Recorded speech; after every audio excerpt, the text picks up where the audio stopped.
Welcome back, everyone, to Pineleaf as the Lore Master. I followed the sound of that echo, and eventually I wound up here in the Chamber of Crossroads. And oh, here's Bosie. Hello there, Bosie. Anything to talk to me about now? I have need of your great skill. Welcome, Pine Wolf, to the Chamber of Crossroads. This shall be my command center for a time as we establish our presence here in Moria. We will busy ourselves with making ready to restore the mines and cities beneath the mountains. I will never forget the great deeds you have done on behalf of the Iron Garrison, such as bringing them lunch, and I eagerly await the tales of your future achievements. I am ever at your service, and may your feet lead you well into the darkness of Khazad-dûm and beyond. Oh, yay! We must be cautious. Dwarves have not lived here for long years. We have established a presence within Moria, Pine Wolf, and will stage further excursions into the depths from the room of the Chamber of Crossroads. This one served as a guard room for watching the three passages just to the south, but has been empty for many long years. Many creatures have thrived in the darkness during the long absence of the dwarves, especially the Gredbig, fierce and loathsome insects spawned from the deep. Seek out and all varieties of Gredbig in the western levels, to the south and west of this chamber, and eliminate them. This will be the first small step in reclaiming the great delving for my people. There is much to be done before true progress is to be made. Alright, let's go and get rid of more insects. Didn't I do this already? Ah, insects. Perfect. Now, of course, I already killed quite a number for him. Well, not for him, but for other dwarves in the area. But he doesn't care what I did. He doesn't care that I wiped out their queen and probably will keep them from quickly reproducing. Okay. I killed one of the local queens. There are probably Queen Gredbig all over the place in Moria. I'm sure that is the case. But we need to kill more and more of these so that this place will be as vermin-free as possible. Not a chance. I wonder, how long does it take for Gredbig to repopulate? Now, I'm not talking about, of course, in the game sense where they just automatically respawn. But let's say you wipe out half the population of Gredbig in Moria. How long would it take them in order to fully recover the lost population? And adjusting the mirror has helped the path of the Dolphin View to be much better lit than they were previously. This will likely save several from falling into the wrong turn. Interesting. Now, I do wonder about these mirrors here, because they seem to, well, I was about to say, is it possible that they're just reflecting the glow from the mirrors, but I don't think that's the case. I think they're giving their own glow. So the question is, what brings about the glow to these things? You know, it's an interesting question on the matter, and one for which I do not at this time have an answer, and probably never will. 1 dozen Gredbig slain. You have done well, friend. Good work! You are ever a friend at need, and I am at your service. You continue to impress me with any inextinguishable fervor towards our cause. Yes, thank you. Records and histories of Moria will aid us, if you can find them. The Gredbig were a dreadful hazard, and despite your efforts, they will undoubtedly return in time. Yes, I was trying to calculate how long that would take, and never quite came up with a number there. I would say maybe a year, but we'll see. They're insects, but they're large ones, so it might take a little time there. But we cannot spend overlong dealing with this minor threat. To wholly wipe them out would involve resources beyond what I can provide. we must turn now to other matters, and defend ourselves from the returning Gredvig whenever we must. What I truly desire above all else is a chance to look at the records and histories from the old days. Who knows what secrets lie untold beneath the dust? Pages, tablets, and tomes to be found throughout the caverns of Moria?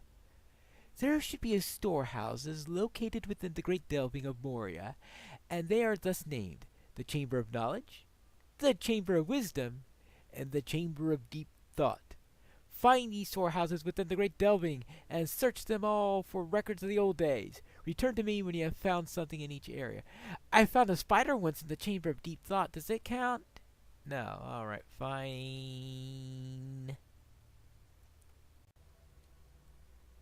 Ah, the Chamber of Knowledge. And here's a strong box. Does it contain anything useful? Well, some of the pages have something legible in it. Well, I'm a lore master. I'm supposed to figure out things like that, right? Here we have the Chamber of Wisdom. And inside here, another strong box. These broken tablet within strong box. Inscribes can still be... Alright, a broken tablet. Now, I go in here, find one broken tablet, and ignore every single one of these books. Really? Really? And that box and all this stuff, all these books all over the place, I'm ignoring every one of these and making a beeline for that. Yeah, right. Let's go to the Chamber of Deep Thought. Welcome back to the Chamber of Deep Thought. And once again, we ignore all these wonderful books that are tempting me over here, and heading straight for this box, which has in it a weathered tome within the strong box. Some of this text can still be deciphered. Alright, then that means it is time to head back to the Chamber of Crossroads. I found these records, plus I also found several books that will take several lifetimes, at least for dwarves and men, to go through. None of this seems useful, friend. Except... Oh, now wait a moment! Excellent, Pine Wolf. These records and histories are very old and probably harbor many ancient secrets. They are sure to be tremendously valuable, such as... Ooh... This looks interesting. Oh, what looks interesting? That we've got knowledge, deep thought, and wisdom. Well, none of them particularly useful for me. Oh, I'll just take that one. This record tells of a mighty axe, Ziegelberg, forged at the heart of fire. Yes, an axe made entirely of mithril, light enough to be wielded one-handed, but strong enough to fell any foe or rend any armor with a single sweep. Has anyone ever told you the importance of mass in the effectiveness of an axe? Just saying, mass is an important quality in axes. So therefore, what's so special about a light axe? Oh well, whatever. Ziegelberg it was called, and it appears to have been forged in Durin's time by one called Ongli. I have not heard that name before. How can it be one so skilled would not be remembered in legend? There is more to be learned about these pages. Could it be that Ziegelbert might yet be found? My son Bori has been racked with grief ever since Broin was slain in the doors of Durin. Bring him these pages, and tell him of Ziegelbert. It will do him well to have other thoughts upon which to brood. Go up the stairs to the eastern side of the chamber, and through the door into the chamber of command. My son Bori is there, and Broger too. Alright, fine. We could see what this mithril axe Good grief. Anything more ridiculous than that? I have a feeling the PR is just exaggerating the abilities of that weapon. That's all I think about that. Hello, Bori. How are things going? Bruin would have loved to have seen this place. Alas, that Bruin is not here. This is just the sort of adventure he would have relished. Still, I may be able to help you, though my heart is not in it. It seems that the dwarf who sought to forge Ziegelbert relished in his privacy, and by the grace of Durin was given a secret forge with which to work. These pages do not reveal the location of the forge, but they do mention a trick of some sort that would open the door. The nature of this trick is lost, but these pages indicate that it was recorded in Katub Zanhar, the word Hoard of Durin. Katub Zahar was once supposed to be on the eastern side of the Great Delving, somewhere north of the great statue of Durin. I'm sorry, but there is little else with which I could guide you. Find the location and return to me, and perhaps I can unravel more of this mystery. All right, fine. I'll see if I can find evidence of Katub Zahar. I must admit that before going into Moria the first time, I never thought that the dwarves were so much into great libraries, where we had the Chamber of Thought, the Chamber of Knowledge, the Chamber of Wisdom, and now this place, evidence of... What is this place called? Oh, it's called Katub Zahar. Yeah, what a shock. Well, I found evidence of it, and for some reason, the quest won't let me go directly inside because it was written before they streamlined such things. I found Katub Zahar. I think you have found the answer, friend. Yes, I am deeply impressed. It is a shame that your report tells of a great infestation of deep claws and cave claws. I hope the beasts have not ruined the many records that are kept there. It seems that only the great craftsman who may have forged Ziegelbert was very protective of his privacy. Durin granted him a secret forge at which to work, Nar Khelab, the Heart of Fire. The way to Nar Khelab was locked by means of some trick known only to a trusted few. These pages do not mention the location of Nar Khelab, but they do say that the trick to opening the way was kept within Katub Zahar. Now that you have found the word Hoard of Durin, you can now search for the trick. You can tell me that earlier. We must find the Heart of Fire and the means to access it. If we can find both the location of the Heart of Fire and the secret of opening the doors, it could be that Ziegelbert will return to us from the darkness. I will ask that the other dwarves of our expedition if they have come across any sign of Nar Khelab. Perhaps someone has encountered some clue, though I'm not hopeful. You must return to Tabtu Zahar, the word Hoard of Durin, and search for the secret of opening the door. The deep claws you have found will not make it easy, but you are strong enough to deal with them. Katub Zahar is on the eastern side of the Great Delving, north of the large... Yes, I know where it's at. I'm the one who found it, after all. And we found some deep claws to take care of along the way. Just because they're going to make things a little bit more of a pain to go through here. Well, yeah, I know how to bypass them. But I'm sure they're ruining all the books in here, and that's what they're really worried about. Alright, here we go. Okay, no reading yet. Sorry, can't read until all this... I'm not too sure lightning's the best thing to give to this place, but alright. There you go. Ah, some pages. Maybe this is the answer. Is it? Well? These papers are full of runes that you do not recognize, translated into the common tongue. It means nothing to you, but The strange ruins are of some interest, for they do not look like to be any language that I recognize, which is strange for a lore master. The papers are signed Falgir Twistertongue. Alright, fine. I'll see if that means anything. But now, let's start searching.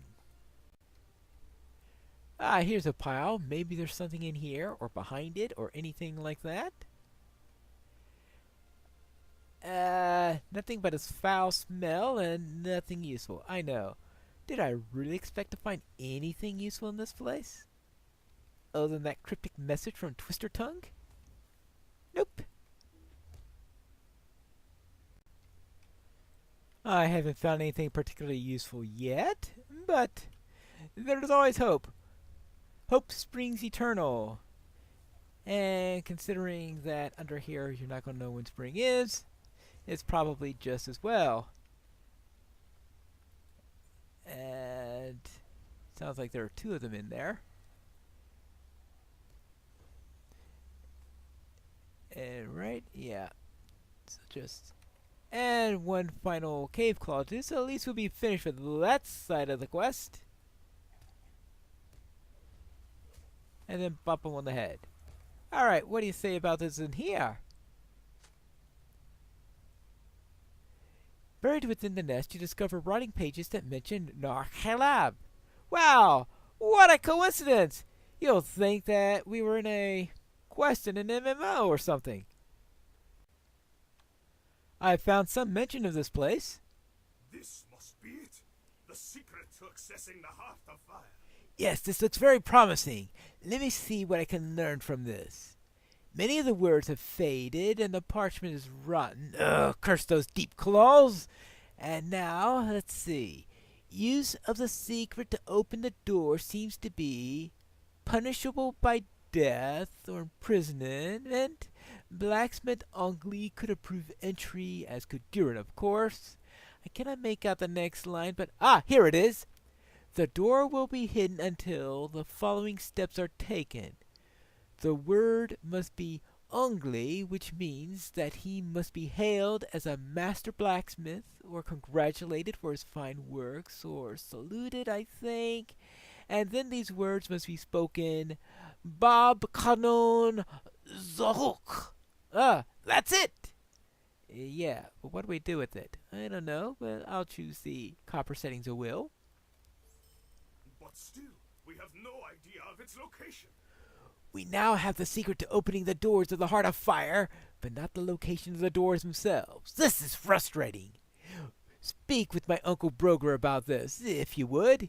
He is busy as usual organizing our efforts in Moria, but he may have some idea of what eluded our considerations. Broger is wise, and he has a great store of knowledge of his own ahead of his. I would be very happy to have him give some thoughts to this adventure as well, for his input is certain to be valuable. Right, yeah.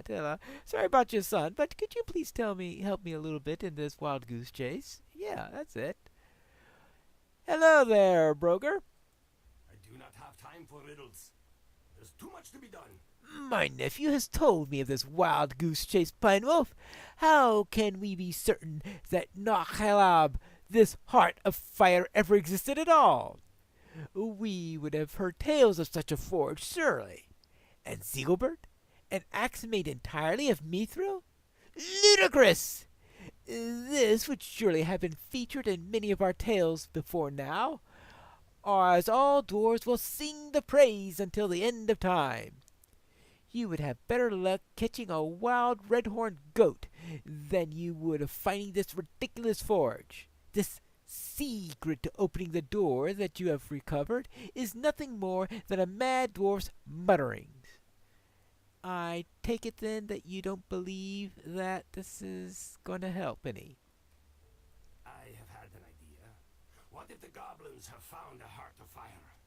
Yes, you would always have my respect for what you did before the doors of Durin, avenging my poor son with your excellent weapon, but I must be honest with you. I believe you are wasting your time. As long as you will be trespassing around the dark looking for this flight of fancy forge, you might as well accomplish something worthwhile. There seems to be a large goblin presence among the Silvertine Lodes, far to the south, and below the Great Delving.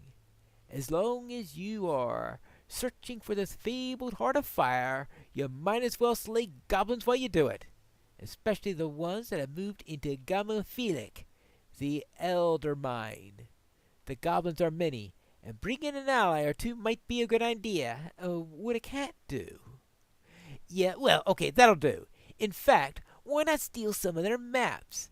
They have long lived here in the darkness, and their crude maps may show the way to this mystical forge of yours, as well as being useful for those seeking a useful paths that actually exist. Wonderful. Simply wonderful. Before I go into the Silvertine Lodes and start looking for crude maps and killing goblins and all that stuff, I think I should go and return to the Dolphin View, which is where I'll meet you for the next episode of Piney Plays, the Lore Master.